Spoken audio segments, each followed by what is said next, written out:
Hello and welcome to Artist IRL. My name is Davey. To my right, I have Alexa, and we have the opportunity and the pleasure of interviewing local band Sleeve.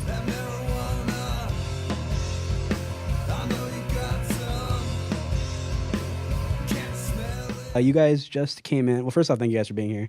You guys just came in and did a live stream with us. It was the first live stream we ever attempted and did, and I think it went well. So if you guys caught that, tell us what you think, and if you didn't, it'll be on the Setlist website, setlistmedia.com, maybe, I can't remember. But it will definitely be on our YouTube and Twitch. So, but we really appreciate you guys being here. How are you guys doing? Doing very good. Very good. Thank you guys for having us. Yeah, of course.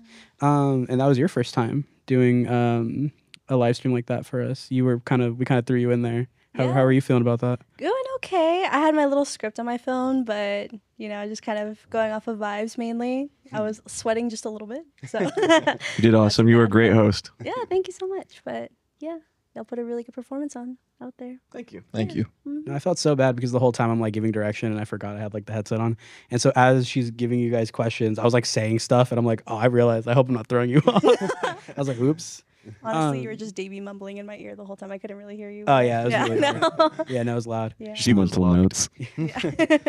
Well, we appreciate you guys being here, especially because it was like a very impromptu interview that we got because I think originally we were just planning to get the live stream. So I appreciate you guys, doing this, and hopefully I don't look too like disheveled. Like, I have a sty in my eye. Can you guys tell? Like, my glasses like walking. No. Oh Like, my gosh, really? Me too. Twins. Do you really? Yes, I have one going right here. do you guys get styes like a lot? Yeah, They bad. fucking suck. Yeah. They suck so bad. Yeah. I get them at work all the time, it seems like, and I have to go in front of the customers just like looking gnarly. You know what I mean? I'm like, no. Do yours just pop up like randomly or? Yeah, absolutely. Really? Yeah. I think mine kind of sucks because like I have a tear like duct that's like broken like since birth, so I've always have like tears running, so I always have to like wipe it off with my finger, and sometimes like all the oils like I It's guess okay to be emotional. You don't have to lie. I know, I'm sorry. She heard you guys play, and Yeah, so emotional. She was crying during our whole set. It was beautiful. Yeah, just through one eye, not the other. But yeah. I hope you guys can tell this is gonna be a very unserious interview talking about Hey, styes. that's how we roll, baby. That's where we Yeah. thrive. We're very unserious people. But the setup is awesome. I'm absolutely loving this. Like the vibe, the vintage vibe. It's really cool. You guys have it set up here.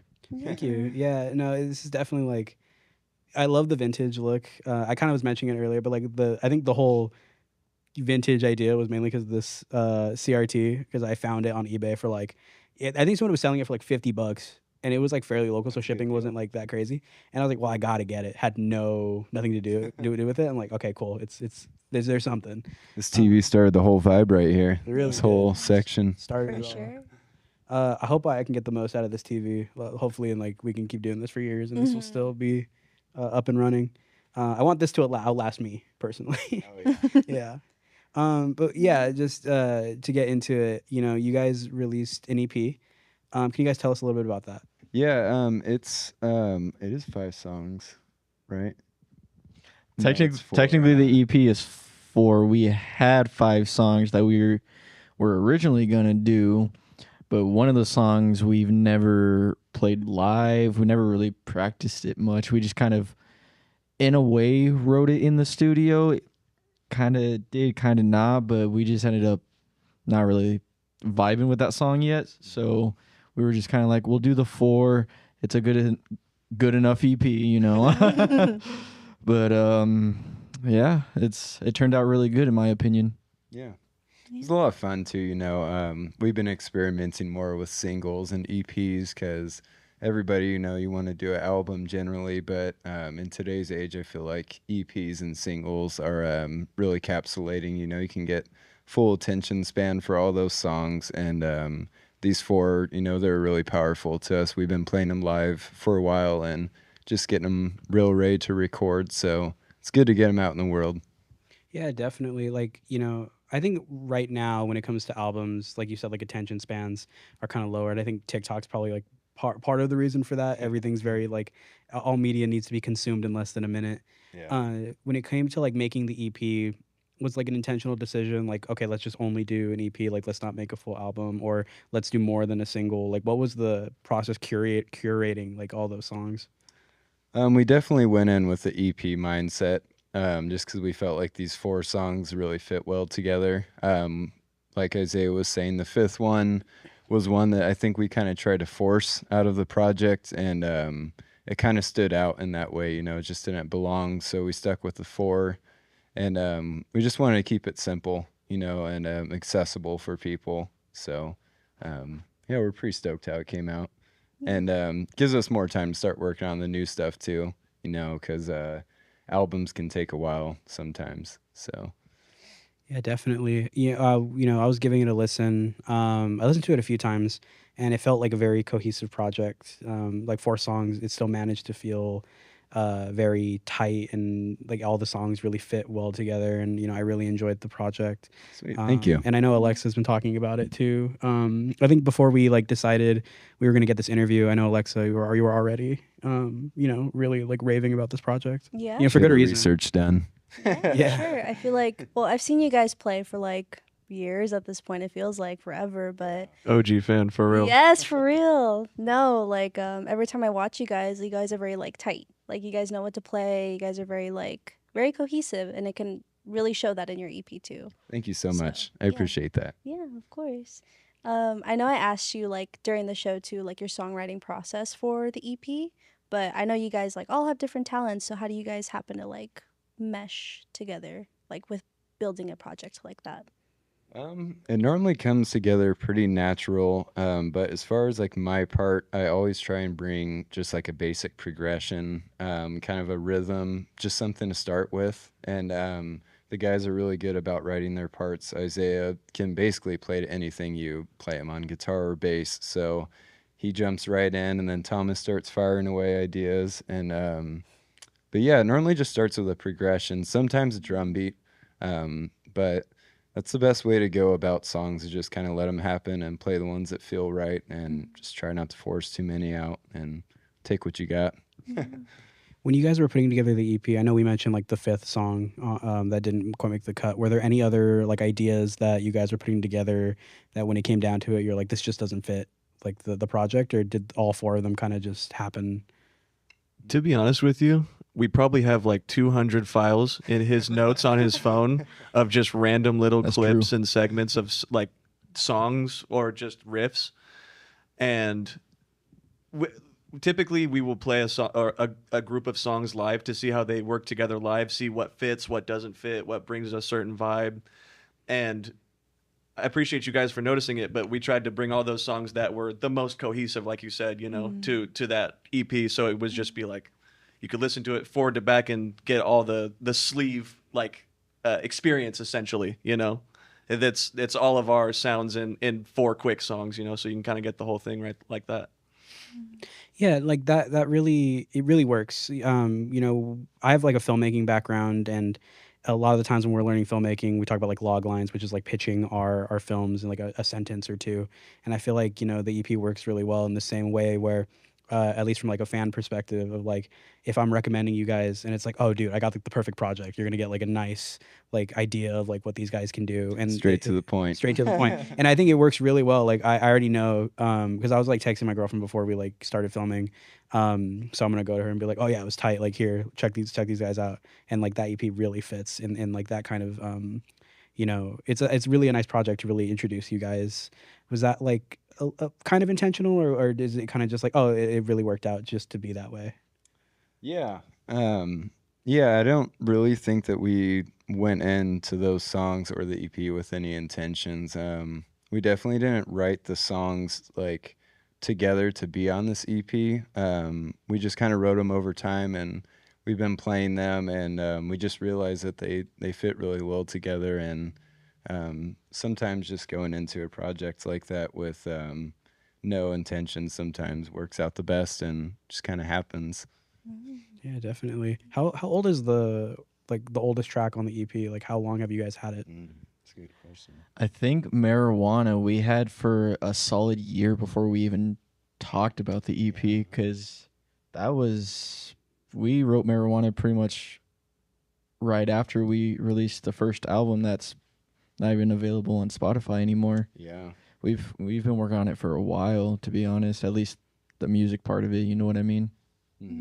Yeah, definitely. I know you guys were talking about like the struggles of also like publishing on Spotify too. I know most of your stuff is on Bandcamp now, but are you guys wanting to stay on Bandcamp now, or are you guys wanting to branch out to other platforms? It's kind of a phase of experimenting right now because essentially the reason we kind of went away from Spotify is just a lot of the new regulations and the costs and everything that it is.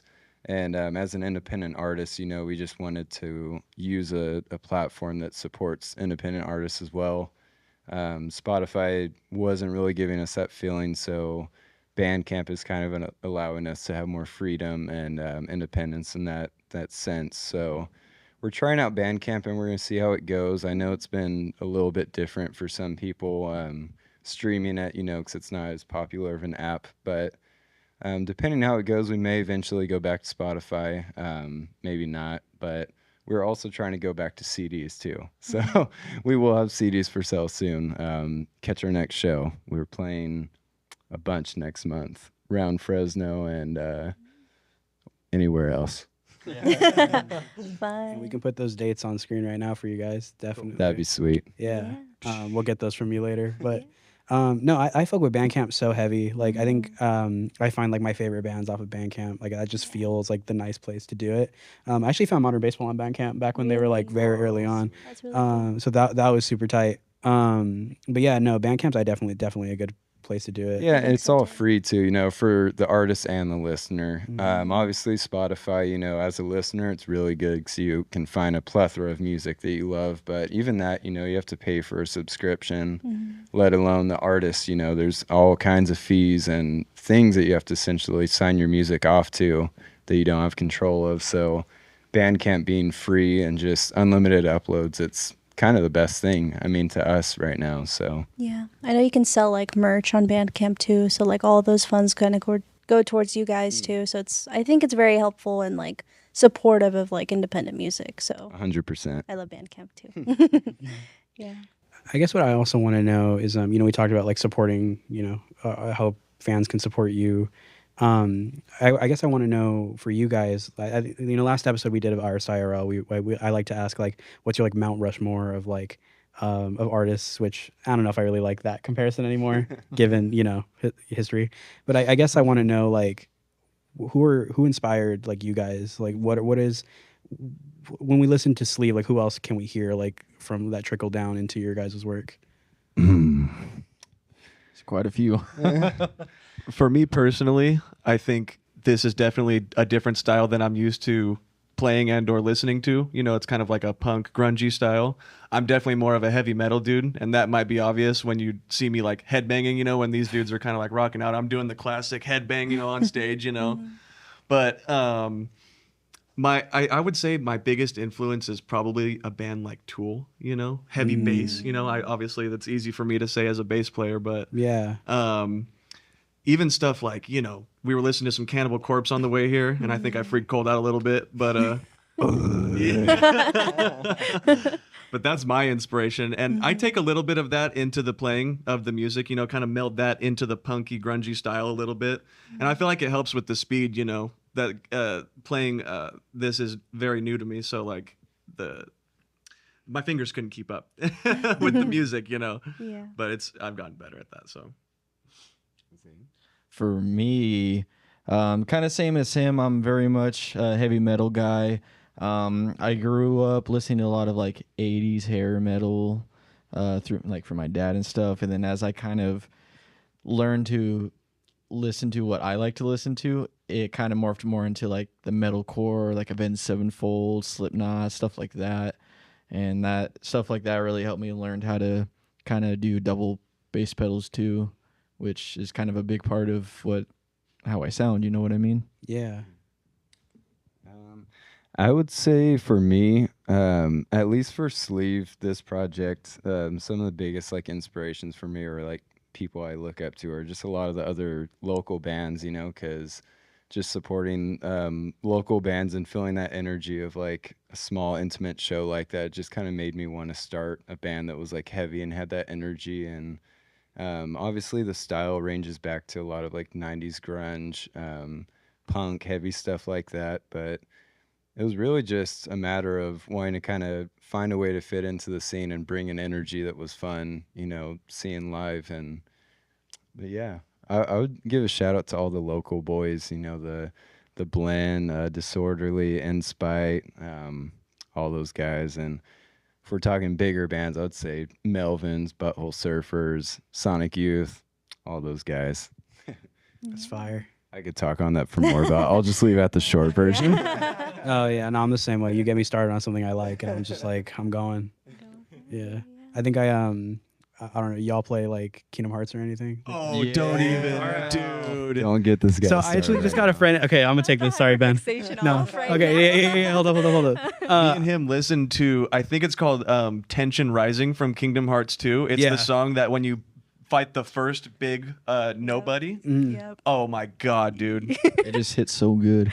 I think a lot because like I I've always really been into music, and like I actually used to drum for like a while before I like kind of transitioned into more filmmaking. But I was like, man, I've always been into music, and I look back to those soundtracks and I'm like, oh, because Kingdom Hearts 2 was like the most fire like soundtrack I think I've heard still.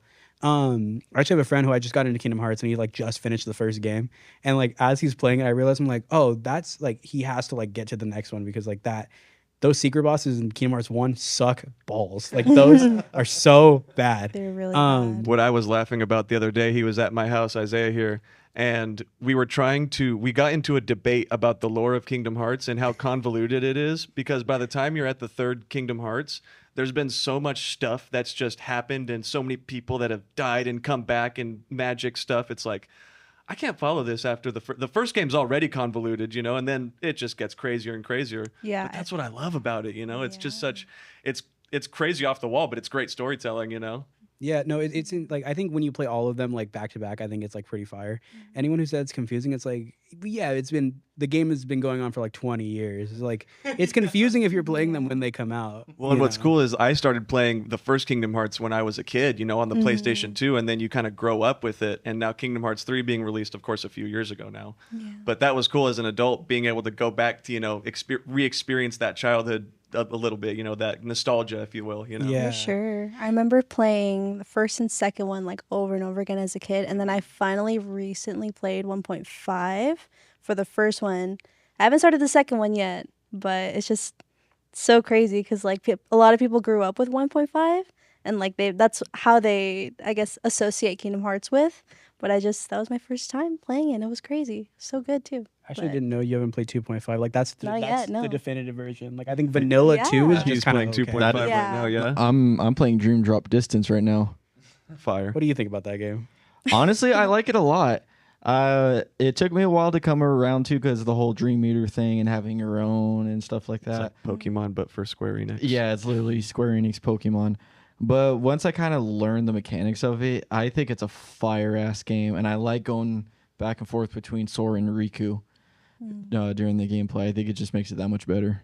I really like the movement in that game. I love just moving around. I think the story wise, I'm just like, it's And whatever. I really like how it's very much like what's the other one? Birth by Sleep with all the action commands in your list and Yeah. the decks and stuff. I just love that mechanic of it. I'm so glad I got to hijack this interview and talk about Kingdom Hearts. No, I do this every day. Y'all were just like, any Kingdom Hearts fans in here? Hey. That was such a perfect thing to say to us, dude. You felt that. We were talking about this within the last few days, dude. So this is a great conversation. It's like This is setting a up a great trap, conversation. It's like I got three. Like you can say, I'll just go off. You bring up Kingdom Hearts, you bring up Family Guy, or you bring up SpongeBob. It's over. It's dude. over. It's over. Yeah. We were talking about SpongeBob, I think, because we were trying to get the set, like the camera set up, and we were just talking about SpongeBob for like what, half an hour? Yeah. Something crazy. Yeah. Well, to bring it kind of back to That's our the arrow topic, right there. we were speaking of the music in SpongeBob and how fire it is. That kind of surf rock, slide guitar, that is such a good style of music that you really don't see in many other types of media nowadays. Even, I mean, not even just specifically cartoons. It's kind of a lost music style, if you will, a little bit. Maybe antiquated's a better word, But I love listening to it. It's just so relaxing, Yeah. It's really good music.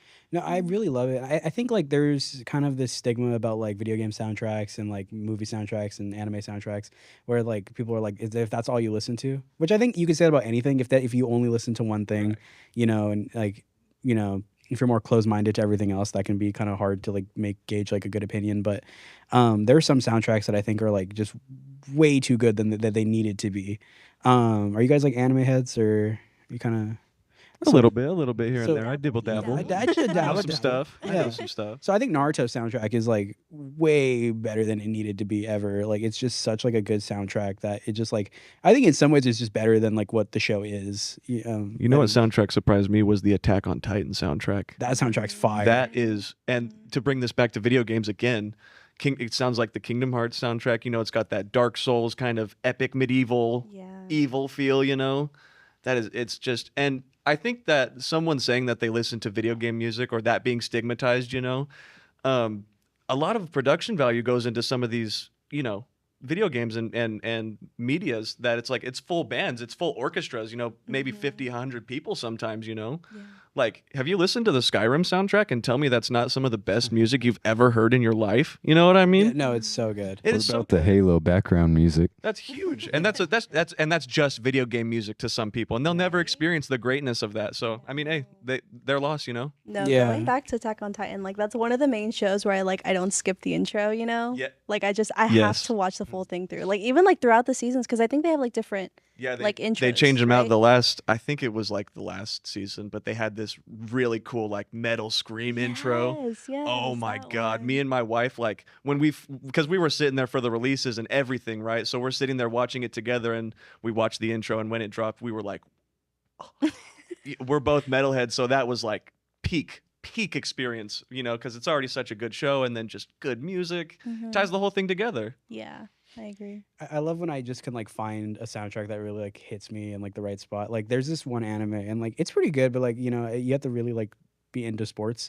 So it's called like Ace of the Diamond. So it's like it's baseball, but there's some renditions that are like marching band, like they're in the stands playing, and that brings me back to like high school where I played Yeah. like marching band, and I'm like, there's something really nice and nostalgic about that. Like it really hits home. I guess I can transition me into a question that probably them in the back of the studio won't hate. When you guys started playing, like what got you? Like how did you know when did you pick up the sticks? When did you pick up the bass type deal? What got you to like actually start making music? Well, for me, I never saw myself as a musician growing up. I never played a musical instrument until I was probably 16 or 17 in guitar class with this guy over here. And my father actually played bass. He was a big bass player, you know. He never played in any live bands, but he was, you know, for personal enjoyment. And so, not this amp that I have here currently that I played with, but it's the exact same model. My dad had that one, and that's the only reason I was able to actually join my first band was because of his equipment. I was like, I'm just going to use this and see what happens, you know, and here we are. He was made to be a bass boy. It's true. I would start telling people that's your dad's amp. You're like, this is my father's amp. I would be very proud of that. I am very proud of that. Yeah, that's fire. What you guys? For me, I actually started out playing guitar when I was like 5 years old. I got my first mini Squire for Christmas from my dad. Thought it was the best thing ever. Got lessons. I couldn't do it. I couldn't figure out the fingers, you know. Plus, I had small hands as a kid, so trying to reach that low E was always a challenge for me. So naturally, I just went to drums because that was the next thing that was in the house, you know. And I was sometime in between, but I was about 11 or 12 when I picked up the drums, and it's just been history since then. And you did drumline and all that. Yeah, I did drumline, jazz band. I did the symphonic band at the college in Visalia. Nice. Bunch of bands after that too. Yeah.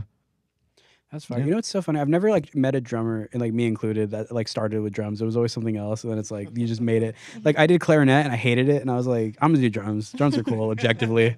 And then yeah, I loved it.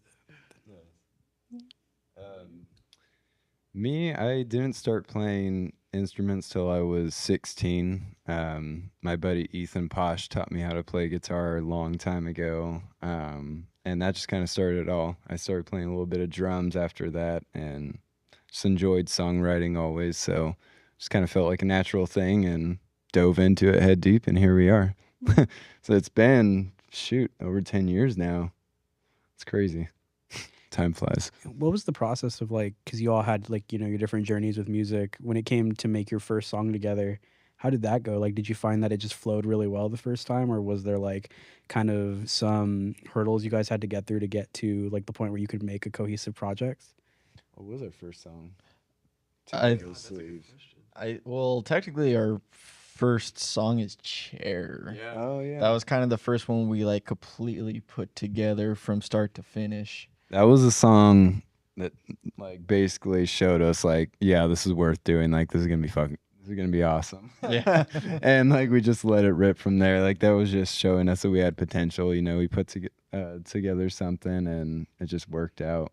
Had some heavy power to it. And I think the best part about that song is that it's the most unserious song ever. It's literally about what would you say, a babysitter putting you in timeout? Yeah. Just a secret subconscious song about a babysitter, I guess. How did you guys like find each other? Like, did you guys like? We've known each other Friends for together a for long time, actually. Yeah, me Isaiah, and Colt went to high Thomas. school together and had that guitar class, actually. Yeah. That's when we really started hanging out. And then looking back on it, we actually did a few of our guitar finals together. And one time I think you brought an electric, or were you playing acoustic and I was playing the bass? Maybe, yeah. Yeah, he was playing acoustic and I brought in like a little mini amp and was playing bass with him, which was kind of unconventional because it is a guitar class. But, you know, the guitar teacher was super cool and was like, let me do whatever I wanted. So did that. So, and It's looking back on McGill. that, I just think it's funny. We've always been destined to play with each other, dude. We always knew. Same with Isaiah, too. Like, Isaiah, funny enough, is one of the first people like I jammed with like ever, like in a live band situation. I think we were in like 8th grade, maybe freshman Something year. like that. We were really young, like And, 13, 14 years old. Yeah, because we were still jamming at my dad's house in my tiny little room, but we had a drum kit and a cheap Spider guitar amp. And that's kind of where it started. You know, me and Isaiah just started having fun playing music together, and it wasn't always consecutive over the years, but we found each other again, and we did Brother News for a little bit together and a couple other side bands, and yeah. Yeah. So I guess it was just a matter of time before Sleep kind of formed. You guys have Yeah. always been destined to play with each other. Nice. I kind of wanted to talk about like your side projects too, because I know a couple of you are in side bands and other bands. So I want to know like everything you guys are involved in too. Yeah. Beertides? Yeah, we got this little thing I mentioned earlier in the show, Village Collective, and it's not really a label, but just a collective of all of our friends' bands and stuff and side projects we do. And right now we're doing the Los Beertides. Isaiah and Thomas are in it. Also our friend Evan Williams, he does Local Harmony podcasts. He's from Kingsburg. And then Anthony Narcisse, he is our percussion bongo player. And we've known him for a while. We used to play in another band with him too. But we're staying busy with that. And then I do some solo stuff on the collective. And Thomas also just put out his first solo project. Yay, And it's congrats. awesome. You got to check it out. It's beautiful. Thank you, It's guys. on Village Collective. What was the name? The Nine Ball Serpa? Nine Ball Seraph, yeah. Seraph. It's a weird one. It's a weird one. Okay. And what are the different genres that you guys play? So it's Beertides Well, and- Sleeve is kind of like grunge punk. Los Beertides is like surf, garage rock, beach goth revival, kind of like an old growler sound, Orange County, LA sound, kind of. Thomas's solo, I'd say it's like vaporwave. Yeah, vaporwave, classic vaporwave, future funk. You know, kind of some ambience in there too. Future It's a funk. weird collection. I love future funk. Yeah, it's a bit different than the projects people would normally know me for. They look at me and they expect me to be like a heavy metal dude. You know, they see the nose piercing and long hair, and then I bust out the ambient music, and they're like, "What the hell is wrong with you, dude?" But that's what I'm into, and yeah, thank you guys for shouting me out. That's my Yeah. personal project, Nine Ball Seraph. That's also on the Village Collective. Yes. Yep. And all these can be found on the Bandcamp, right? Yeah. Correct. Yeah, it's all free. You can download it, stream it. There's a lot of stuff on there. And then I've got some, like I mentioned, some solo stuff. It's more singer-songwriter kind of poppier rock stuff that I just enjoy making. So, and then Isaiah is doing a lot of the producing, recording, and a lot of that stuff too. And he's had a ton of side projects too. They're not all on the Village Collective yet, but yeah, we all stayed pretty active. Sometimes more active than we'd like, but it keeps us healthy. Usually how it goes. Yeah. Yeah, we'll definitely link those in the description below. Unfortunately, we're coming up on time, but if is there any, you have the Bandcamp, you guys have your ats. Now's the time to shout yourselves out. Where can people find you? Yeah, let us know all that stuff. Well, I would say check out Village Village Collective Bandcamp. Check out the Instagrams, Sleeve Sucks, the Beertides. We have all of our shows listed on the bio there on our band pages. We got a lot coming up this weekend, next month. We'll be around quite a bit. So, how about you guys? You could also find us on YouTube. We post some of the live shows that we do throughout the valley. We just put up a music video on YouTube, so you could check that out as well. What about you? Sleeve sucks. Fire. You have any parting words? No, I always love watching you guys play. I'll probably see you guys at the next show probably. Well, I know you guys are playing Riverside next, right? Yes. Daze It's going to be an awesome show. We're heading, I don't know when this will be posted, but 10/18, October 18th, we're going to Riverside for Daze Fest with Los Beertides. It's going to be a lot of fun. Sleeve, our next upcoming one is November 1st in Fresno at the Jam Room with Johnny B. Crashed. Shout out to Johnny B. Crashed. He's one of our favorites, and he gave us one of our first shows too. So the Jam Room is where we started essentially with Sleeve. So going back there on the 1st. So look forward to that one. Awesome. Awesome. And we'll put that on screen. I'll try to have this out before that. It's good to have yeah. a deadline. Yeah. Yeah, especially Put it on you guys. Sorry. No, it's fine. Helps us. It helps us. Yeah, they're editing on the fly. We're good. Yeah. Yeah, we're good. Yeah. But yeah, I want to say I appreciate you guys being here. You guys are always welcome on the pod. It was super dope getting that live stream going and getting you guys here and talking about your work. It's always fun to just hear like the inside of an artist's head. But yeah, I appreciate you guys being here. All the shows that we'll get those dates from you guys. We'll put them on screen. They'll be down below. Your Bandcamp will be down below.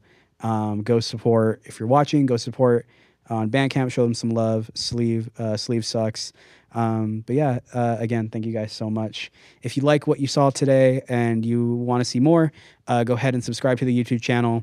Go ahead and check out setlistmedia.com and go check out our socials. And we like to post other articles. We like to post different event coverage. And who knows, maybe we'll go to one of your guys' shows too, get that recorded and do a nice video for that.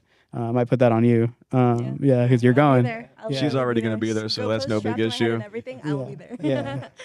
Yeah. Thank you guys so much for watching Artist IRL. We'll Thank see you you guys guys. in the We next love you. one, and we'll see you guys hopefully soon. Yeah. right. Thank you. Thank you. Bye. Bye. Thank you.